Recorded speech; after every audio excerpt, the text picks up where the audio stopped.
प्यारे बच्चों, मेरे YouTube चैनल में आप सभी का स्वागत है। आज हम कक्षा 10वीं गणित के अध्याय 4 समांतर श्रेणी का इम्पॉर्टेंट प्रश्न जो 6 नंबर के लिए प्राय एग्जाम में पूछे जाते हैं, इसे हम आज अलग तरीके से बनाएंगे ताकि आप इसे सरल तरीके से समझ सकें। एक और तरीका है, देखते हैं। सबसे पहले देखें, है ना, ए बी सी किसी समांतर श्रेणी के क्रमशः है, ये क्रमशः छूट गया है, क्रमशः पीवे क्यूवे और आरवे पद है तो सिद्ध करके दिखाना है। यानी कि पीवे पद का मान ए, क्यूवे पद का मान बी और आरवे पद का मान क्या है, सी है, तो सिद्ध करके दिखाना है।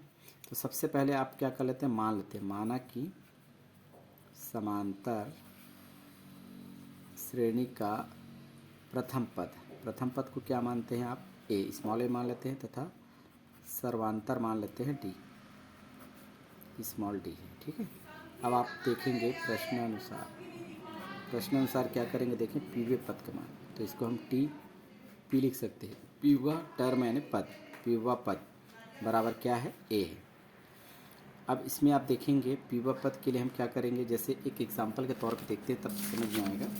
एनवा पद को आप कैसे लिखते हैं, एनवा पद का मतलब टी एन बराबर A plus N minus 1 into D लिखते हैं, एनवा पद होता है तो। लेकिन आपके पास क्या है, पीवा पद, तो एन की जगह क्या हो जाएगा, पी, एन की जगह क्या हो जाएगा, पी, ये बन जाएगा पीवा पद। इस तरह से लिखेंगे। तो चलिए देखते हैं। तो ए प्लस पीवा पद के लिए पी माइनस 1 इंटू डी, ठीक है। तो पीवा पद का मान क्या दिया है भाई, आपके पास ए है, इसके जगह हम क्या लिख सकते हैं, ए। तो ए बराबर A plus P minus 1 into D, ये आ गया समीकरण आपका पहला। इसी प्रकार दूसरा देखते हैं, क्यूवे पद का मान बी है ना, टी क्यूवा पद है ना के बराबर होगा A plus Q minus 1 into D, और क्यूवे पद का मान क्या है आपके पास, बी है, is equal to A plus Q minus 1 into D, ये आ गया समीकरण नंबर 2। इसी प्रकार से हम लिखेंगे, अंतिम आपका दिया गया है आरवे पद का मान क्या है, सी, टी आर लिखेंगे बराबर, इसका फार्मूला क्या होगा, A plus R minus 1 into D. तो आरवे पद का मान क्या दिया है आपके पास, सी है, तो सी बराबर A plus R minus 1 into D, ये आ गया समीकरण तीसरा। इसको हम अलग तरीके से बनाने वाले, इसलिए ध्यान से समझें इसको। वीडियो थोड़ा लंबा जरूर होगा, लेकिन वो चीज़ें समझ में आनी चाहिए। हमारे पास 3 समीकरण प्राप्त हो गए। एक काम करते हैं, पहले में हम दूसरे को घटाते तो कुछ न कुछ वैल्यू मिलेगा, ठीक है। तो चलिए हम देखते हैं, समीकरण पहला में घटाते हैं समीकरण दूसरा को।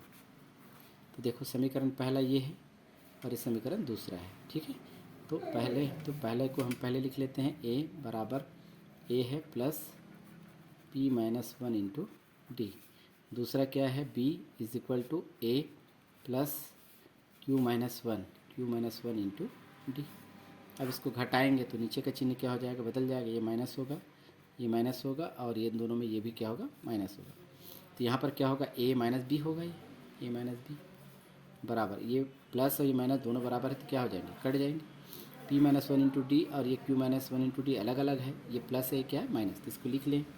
इसमें डी डी क्या होगा, कॉमन होगा, तो डी को ऐसे लिख सकते हैं और कॉमन में क्या आएगा, पी माइनस 1, छोटा कोष्टक कर लेते हैं और ये माइनस में लिखेंगे माइनस क्यू माइनस 1, कोष्टक बंद। इस प्रकार से इसको हम अलग तरीके से हल कर रहे हैं तो ध्यान देना है।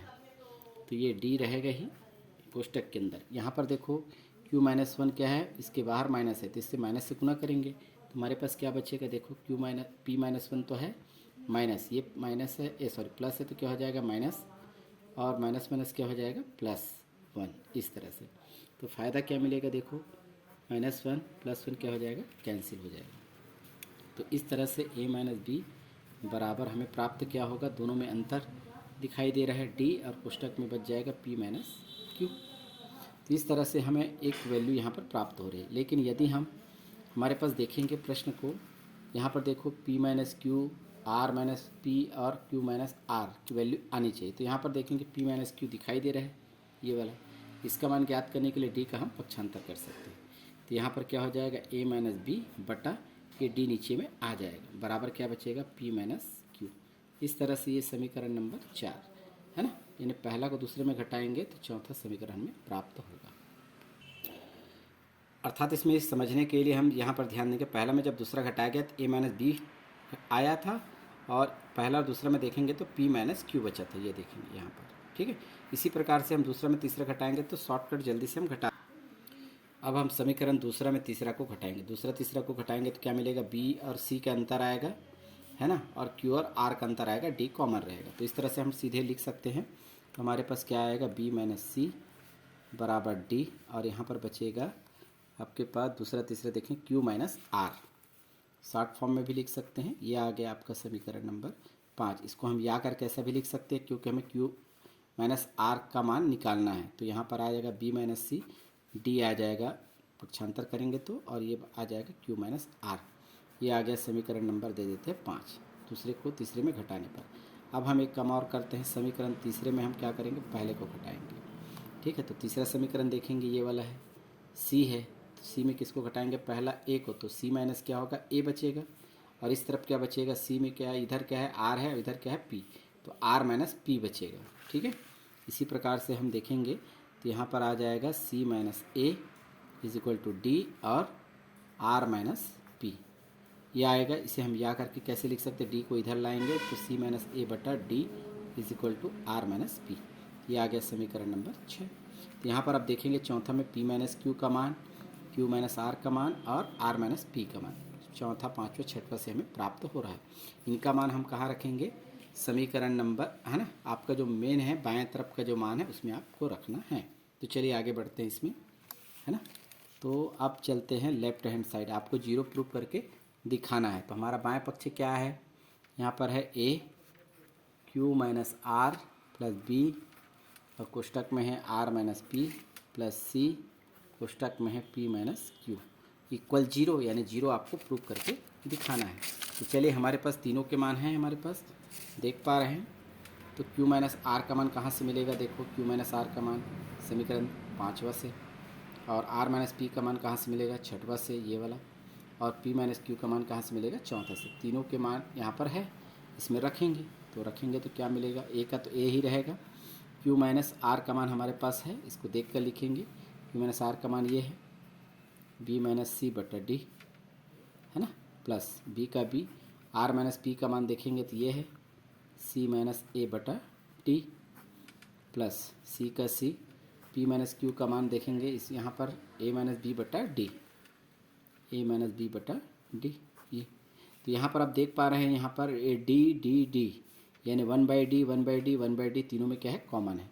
इसको आप बाहर निकाल सकते हैं, है ना, 1/d। तो क्या बचेगा आपके पास, ये वाला पद बचेगा, a कोष्टक में बचेगा b माइनस सी प्लस ये d तो बाहर कर चुके हैं, b c minus a plus c, कोष्टक में बचेगा a माइनस b, ये कोष्टक बंद।